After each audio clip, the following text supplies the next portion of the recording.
ಪ್ರತಿಯೊಬ್ಬರ ಹೃದಯದಲ್ಲೂ ಅಳಿಸಲಾಗದ ನೋವು ಇರುತ್ತೆ. ಆದರೂ ಬದುಕುತ್ತಾರೆ. ಏಕೆ ಗೊತ್ತಾ? ನಾಳೆಯಾದರೂ ಸಂತೋಷ ಸಿಗಬಹುದು ಅನ್ನೋ ಭರವಸೆಯಲ್ಲಿ. ಅದೇ ಜೀವನ.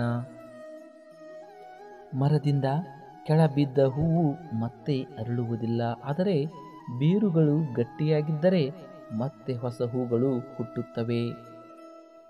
ಹಾಗೆಯೇ ನಮ್ಮ ಜೀವನದಲ್ಲಿ ಇಲ್ಲಿಯವರೆಗೆ ಏನನ್ನು ಕಳೆದುಕೊಂಡಿದ್ದೇವೆ ಎಂಬುದಕ್ಕಿಂತ ಇನ್ನು ಮುಂದೆ ಜೀವನದಲ್ಲಿ ಎಷ್ಟೊಂದು ಬೆಳೆಯಬೇಕಿದೆ ಎಂಬುದು ತುಂಬ ಮುಖ್ಯ.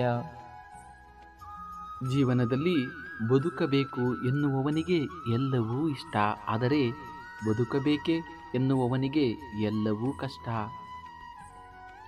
ಜೀವನದಲ್ಲಿ ಸವಾಲು ಎದುರಾದಾಗ ನಿಮ್ಮ ಶಕ್ತಿ ಮೀರಿ ಪ್ರಯತ್ನಿಸಿ, ಎದುರಿಸಿ. ಮುಂದಿನ ಸವಾಲಿಗೆ ಸಿದ್ಧರಾಗಿರಿ. ಅಲ್ಲೇ ನಿಂತು ಕೊರಗದಿರಿ. ಸಂತೋಷವಾಗಿದ್ದಾಗ ಆಶ್ವಾಸನೆ ಕೊಡಬೇಡಿ. ಕೋಪದಲ್ಲಿದ್ದಾಗ ಪ್ರತಿಕ್ರಿಯೆ ನೀಡಬೇಡಿ. ದುಃಖದಲ್ಲಿದ್ದಾಗ ನಿರ್ಧಾರವನ್ನು ತೆಗೆದುಕೊಳ್ಳಬೇಡಿ. ಮನೆ ಕಟ್ಟಲು ಹಣ ಬೇಕು, ಮನಸ್ಸು ಕಟ್ಟಲು ಗುಣ ಬೇಕು. ಹಣದಿಂದ ಕಟ್ಟಿದ ಮನೆಯಲ್ಲಿ ಎಲ್ಲರೂ ಇರುತ್ತಾರೆ. ಆದರೆ ಗುಣದಿಂದ ಕಟ್ಟಿದ ಮನೆಯಲ್ಲಿ ಯೋಗ್ಯರಷ್ಟೇ ನೆಲೆಸುತ್ತಾರೆ. ಮಾತಿನ ಮಾಧುರ್ಯದಿಂದ, ನಡವಳಿಕೆಯ ಔದಾರ್ಯದಿಂದ ಮತ್ತು ಪ್ರೀತಿ ತುಂಬಿದ ಹೃದಯದಿಂದ ಎಲ್ಲವೂ ನಮ್ಮದಾಗುತ್ತವೆ. ಕೋಪದಲ್ಲಿ ದೂರ ಹೋದವರು ಮರಳಿ ಬಂದರೂ ಬರಬಹುದು.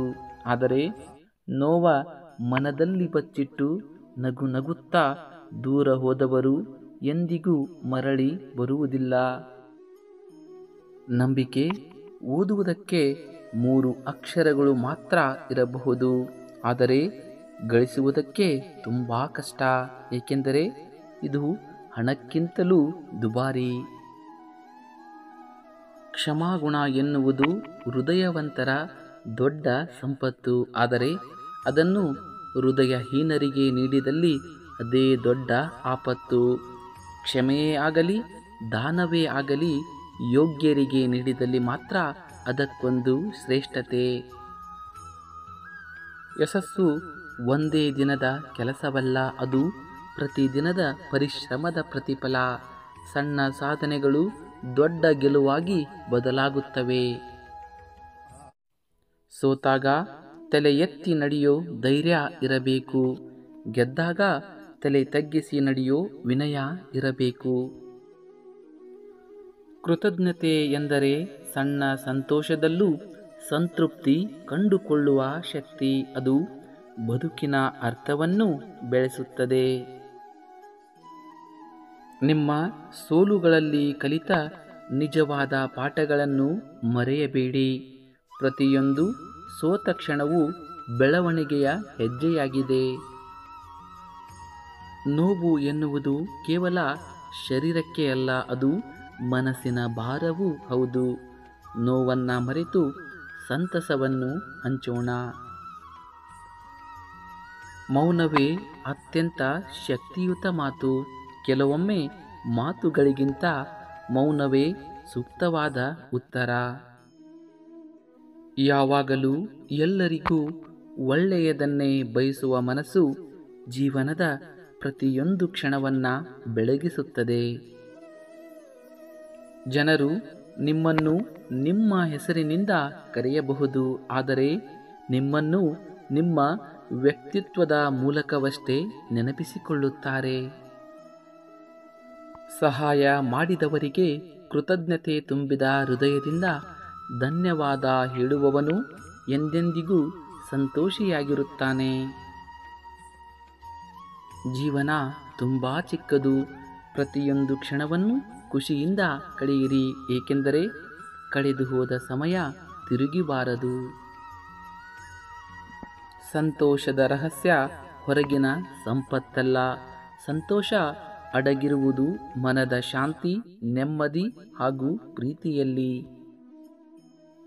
ಎತ್ತರಕ್ಕೆ ಬೆಳೆಯಬೇಕು ನಿಜ, ಅದಕ್ಕಾಗಿ ಮೆಟ್ಟಿಲುಗಳನ್ನು ತುಳಿಯಬೇಕೇ ಹೊರತು ಇನ್ನೊಬ್ಬರನ್ನ ತುಳಿದು ಅಲ್ಲ.